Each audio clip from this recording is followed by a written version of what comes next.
tous. Merci pour cette lucane que nous a donnée, nos leaders religieux de la cité du village d'Anono. Depuis le 4 octobre, nous avions entamé une caravane pour faire la promotion de la paix et de la cohésion sociale dans la cité d'Anono. Une manière d'impacter la Côte d'Ivoire pour dire que, à l'approche de l'échéance électorale, d'une part, il est écrit que ce soit un sort pour les Africains de s'adonner à la barbarie. Les frères d'hier ne peuvent pas les ennemis de demain. Donc, partant de là, nos leaders religieux, nous avons voulu réunir nos fidèles pour parler de la paix, faire la promotion de la paix et instaurer une culture de paix. Et en ce sens, nous avions associé les jeunes et les femmes des différentes confessions religieuses pour que ces derniers qui sont dans le quotidien, dans les quartiers, les cours et les rues d'Anono puissent véhiculer ce message de la paix. Et là, nous avons sillonné les différentes églises, l'église catholique, la mosquée, l'église ariste, pour mener cette campagne, pour terminer le samedi dernier, 24 octobre, au terrain d'Anono, avec une grande prière pour la paix ainsi que les différentes sensibilisations.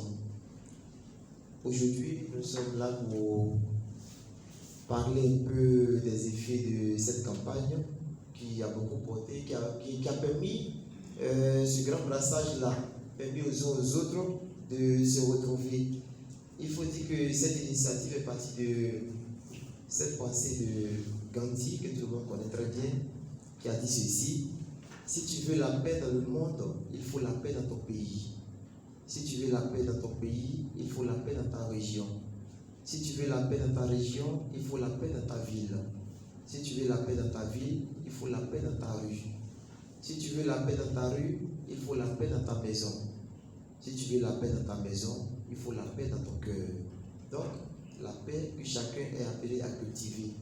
Nous avons à plusieurs reprises fustigé les politiciens et autres, mais il faudrait que chacun pose le pas, fasse le pas de la paix pour que cette paix puisse se dilater dans son lieu de vie.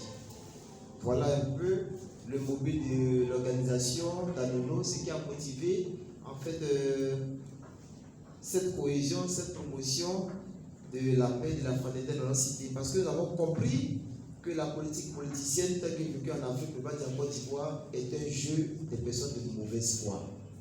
Ça, il faut le reconnaître et il faut le signer. Voilà pourquoi, pour éviter cette manipulation, il est bien de sensibiliser les uns les autres. Voilà ce qui a déterminé cette action dans le village d'Anono. Vous avez les images un peu là pour corroborer nos dires. Merci mon père. Nous allons demander maintenant à l'imam Dramé de prendre la parole.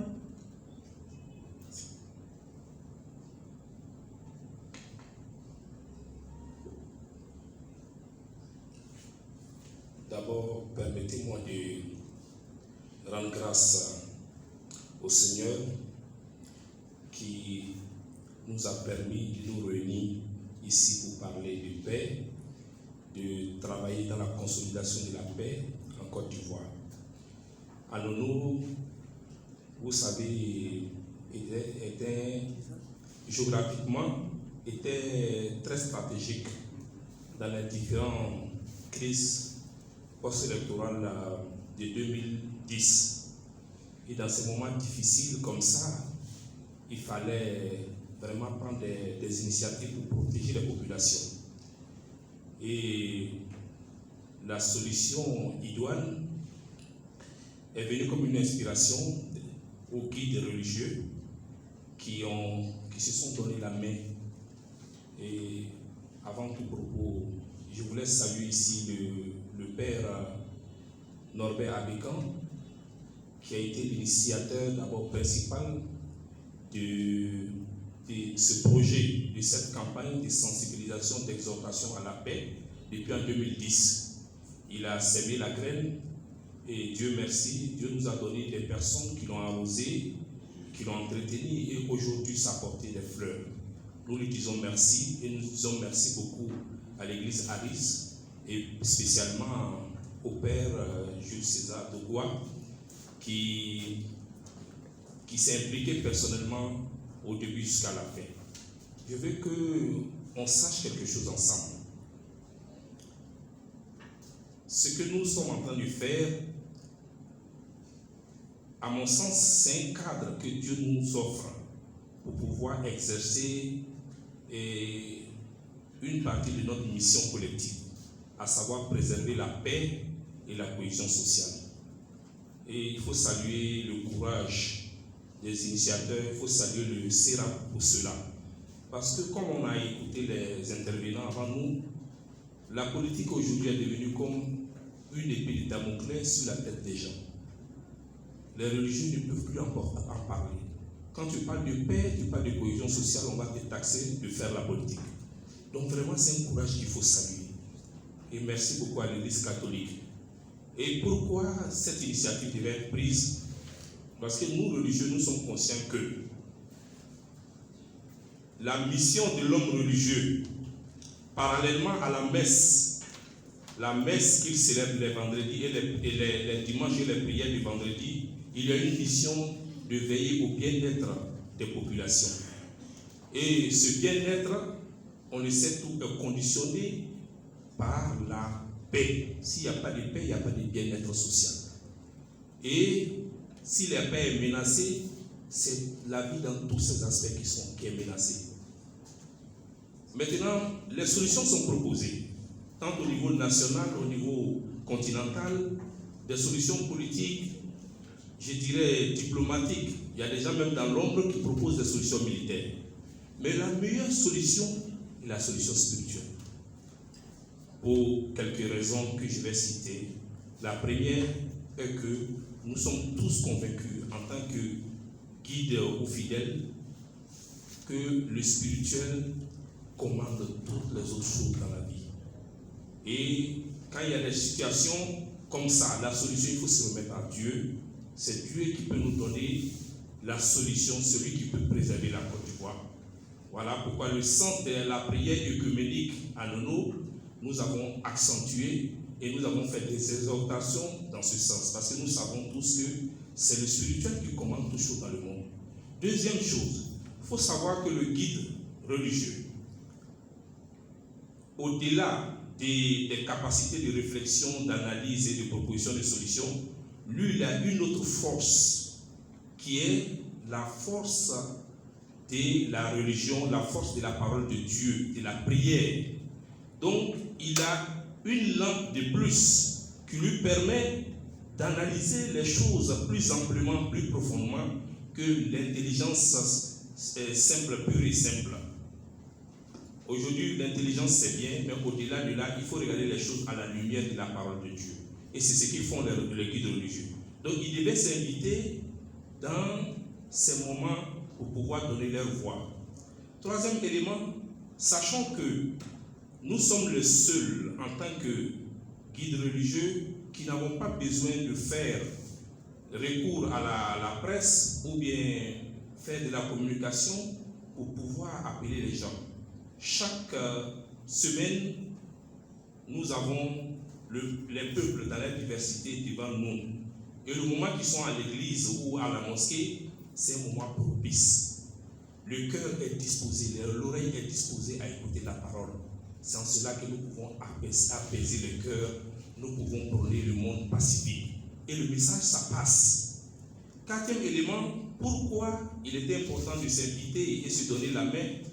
Parce que nous ne sommes pas sans savoir que dans le subconscient des populations, ils savent que quand il y a des difficultés, c'est vers les lieux de culte qui vont se diriger. L'église catholique dans le monde, quand il y a des crises, c'est vers l'église catholique, tout le monde va pouvoir aller à l'église. Donc si tu ne préviens pas, finalement, tu vas prendre les pots cassés. Tu auras un monde à gérer, à nourrir, à soigner et à protéger. Donc il était important que nous puissions nous donner la main pour pouvoir faire ce travail. Et ce travail, nous pensons que la paix, comme on le dit, c'est l'union de cœur d'abord. L'union des cœurs, et cela se concrétise maintenant par le comportement. L'union des cœurs nous avons un catalyseur commun pour pouvoir faire de ça une réalité. Parce que nous avons tous foi à un seul Dieu. Qu'on soit du culte catholique, aris ou musulman, nous croyons à un seul Dieu. Comme il est dit dans Romains 15, verset 33, il dit que la paix, que le Dieu du Père vous bénisse, vous tous. Amen. Donc si nous croyons tous qu'il y a un Dieu du Père et que nous devons œuvrer dans son projet pour rendre la paix partout dans le monde, nous ne pouvions faire autre chose que de nous donner la main. Et cela, c'est la même chose dans le culte musulman, où on dit dans la sourate l'Exode, verset 23, que Dieu il est Dieu du Père. Donc, nous, à Nono, c'est une belle expérience. Mais je pense qu'ici, on en a pris beaucoup. Avec l'intervention du Père Norbert Abikan, avec le Père Bado, aussi Excellence Monsieur Vincent Tobi, nous avons appris beaucoup. Nous allons utiliser ces expériences-là pour enrichir toujours notre collaboration. Et nous vous disons merci beaucoup et que Dieu bénisse la Côte d'Ivoire, fasse Dieu que ce soit une cité de paix, de cohésion sociale et que notre quotidien soit la paix. Vraiment, merci beaucoup. Merci, Mme Ramé. Alors, nous avons annoncé un trio de guides religieux, nous en avons entendu deux. Maintenant, nous allons permettre au prédicateur Ernest Nkata de se prononcer. Je voudrais à mon tour dire merci à chacun, chacune, aux guides religieux et ceux qui ont initié cette rencontre d'échange de communication. Ceci dit, comme l'a si bien signifié déjà mon confrère Père Curé, Jules César, Dieu et son Fils Christ Jésus nous demandent de rechercher la paix, de prier pour la paix, de vivre dans la paix. C'est pour cela que lorsque cette initiation au village d'Anono a été programmée, nous, chrétiens aristes, nous, bidaristes, nous avons sauté dans le bateau pour que nous puissions ensemble prôner cette paix, comme l'a recommandé Christ. Nous savons que la paix, ça ne s'annonce pas, ça ne se décrète pas, mais ça se construit.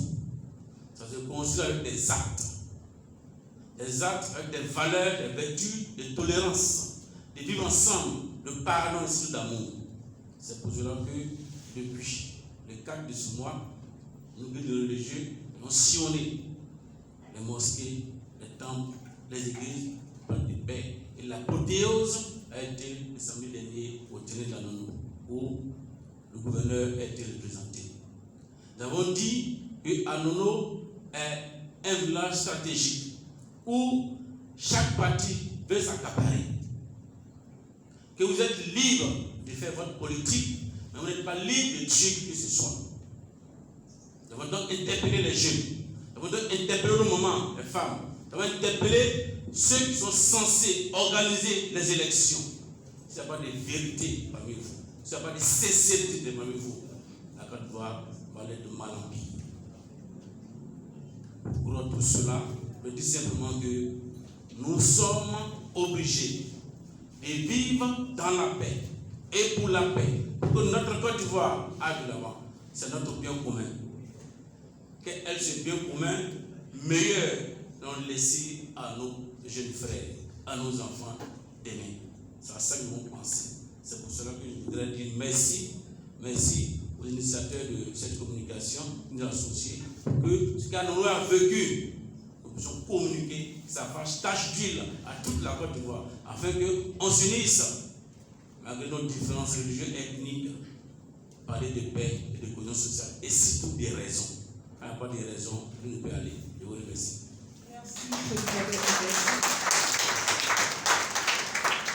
Alors, je pense que nos trois guides religieux n'ont pas échappé à la règle. Une question au moins. C'est vrai qu'au niveau d'Anono, la cohabitation est bien belle, la cohabitation communautaire est belle, mais quelles sont les actions qui sont menées, que vous menez auprès de vos confrères, pour que cela soit sur d'autres territoires également, en Côte d'Ivoire? question est posée au trio. Un porte-parole. De façon concrète, il faut dire que les visites sont entreprises. Les images illustreront cela. Déjà, dès notre prise de position à Anono comme curé, nouvellement nommé, nous avions déjà entamé des visites auprès de la communauté musulmane, auprès de la communauté ariste également.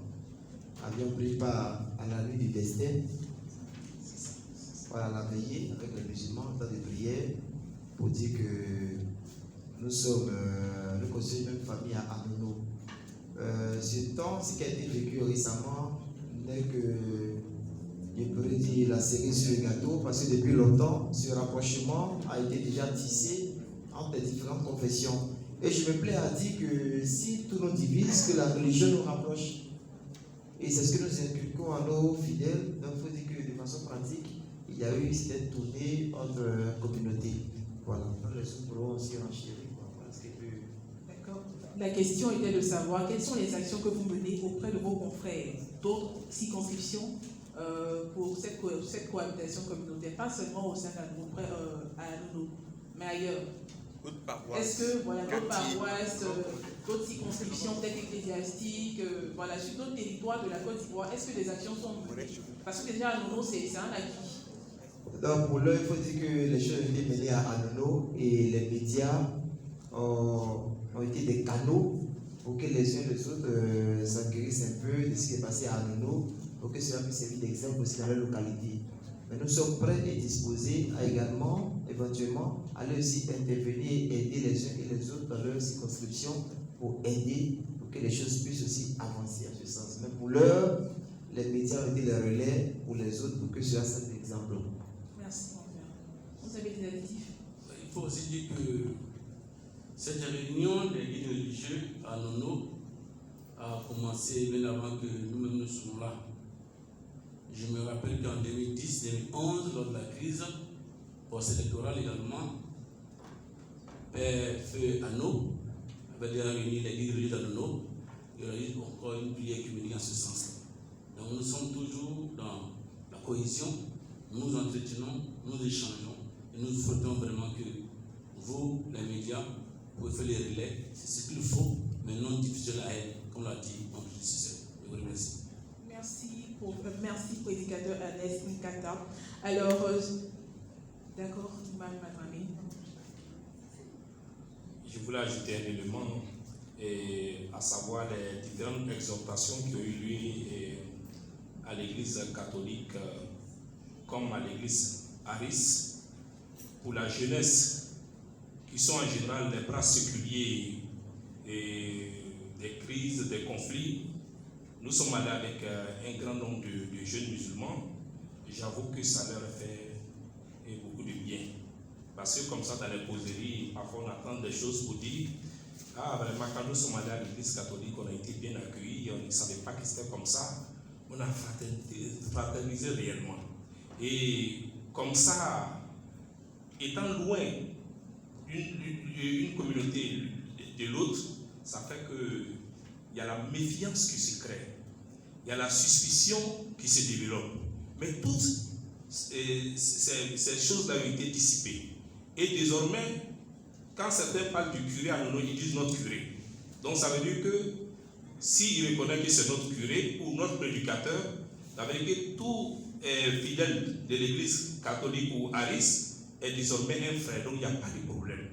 Donc aujourd'hui, la manipulation pour l'entretenir à Nono, ça va être difficile. Donc nous voulons dire merci à tous pour cela. Ça nous a fait beaucoup de bien.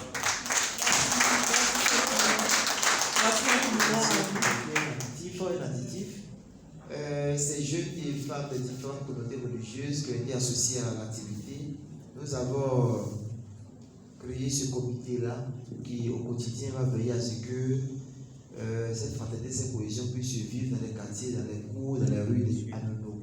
Voilà, les leaders religieux, nous suivons cela de près pour que cela soit franchement des ambassadeurs préparés, des producteurs de paix, voilà, sous la houlette des guides religieux, voilà, dans les quartiers et autres. Donc, sachez que cette cérémonie n'a pas été faite seulement pour le 24, mais continuer dans les actes de tous les jours, pas seulement par rapport aux élections, mais pour toujours. Merci mon père. Merci également au prédicateur Ernest Nkata de l'église Aris d'Anono, à l'imam Dramé Moumini de la mosquée d'Anono. Merci au père Gilles César de Bois, curé de la paroisse Saint-François d'Anono. Merci infiniment. Saint-François Xavier d'Anono, autant pour moi. Merci. Alors qu'il est agréable et qu'il est doux des frères de vivre ensemble, hélas, le temps qui nous a imparti touchera bientôt à sa fin. De ce fait, nous allons demander au révérend père Éric Norbert Abégan de nous rejoindre pour le mot de fin.